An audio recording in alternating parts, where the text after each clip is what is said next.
ABC 57 investigates why St. Joseph County is spending hundreds of thousands of dollars on security for an empty building. The now vacant Portage Manor was an assisted living facility for more than a century before concerns over finances shut it down last summer. Now, ABC 57 investigative reporter Kevin Wormhold is showing us the surprising costs to taxpayers, even now that it's closed. The closing of Portage Manor forced those residents to move. The county government claimed keeping it open was financially unsustainable long term.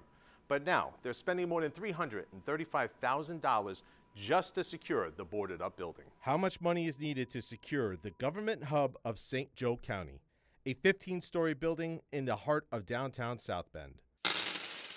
$350,000 a year.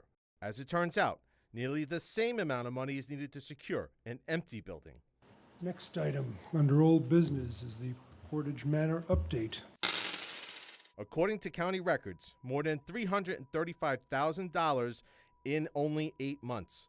As for who's providing security, it's the same company for both buildings, Trinity Protection Services, LLC. We obtained these records after filing a Freedom of Information request with St. Joseph County. Records showing money from both the Portage Manor Fund and the American Rescue Plan Fund paying the private security company. St. Joseph County Commissioner Carl Baxmeyer tells me no vote was needed to make the decision to contract security services for Portage Manor. Professional services do not require a vote, Okay. so we did not have a vote. But you took a vote for this building to protect this building, though. I believe you guys took a vote on January 10th. You know, I'm not going to argue. Okay.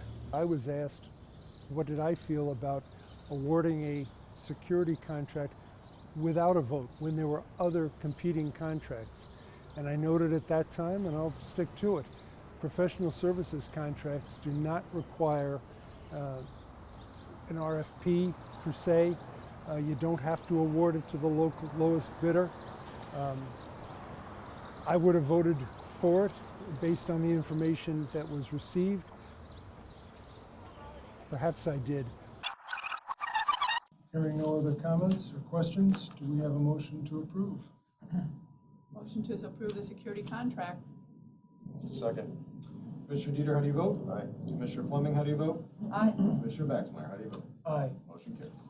Why was there a need to hire security for Portage Manor? There was a lot of equipment and furnishings that were in there that we had hoped to auction, some of which has been auctioned off.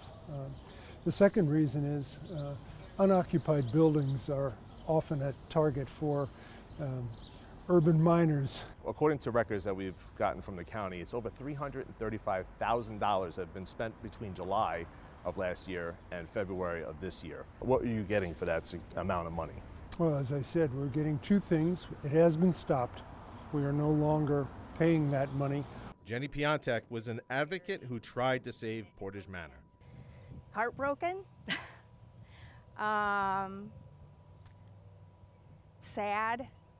I think with the money spent, you know, they could have kept it. They could have granted the community another year. She and others attempted to come up with an alternative to closing Portage Manor, which housed people with physical and mental disabilities. Piontek still meets with the former residents, saddened by some of their current living conditions. How do you decide that an empty building and property is worth that type of money compared to the people that lived there? You know, the human cost. Baxmeyer still believes that closing Portage Manor was the right decision and stands by the decision to secure it after. That building was substandard. Bottom line was the county wasn't willing to upgrade the facility because of the lack of funding available to maintain it. We were spending over $800,000 to support the staff salaries. So yes, $300,000 is a lot, but had we kept it open, that number would have continued on and increased. To put that into perspective, Baxmeyer says the county is saving more than $500,000 a year now. I asked Commissioner Derek Dieter last week at the unveiling of the Portage Manor Trails what is going to happen with the building in the future. He declined to answer that question. Reporting in studio, Kevin Wormhold, ABC 57 News. In previous reporting on deals between the county and Trinity Protection Group, other security contractors have told ABC 57 that the county did overpay because commissioners did not solicit bids.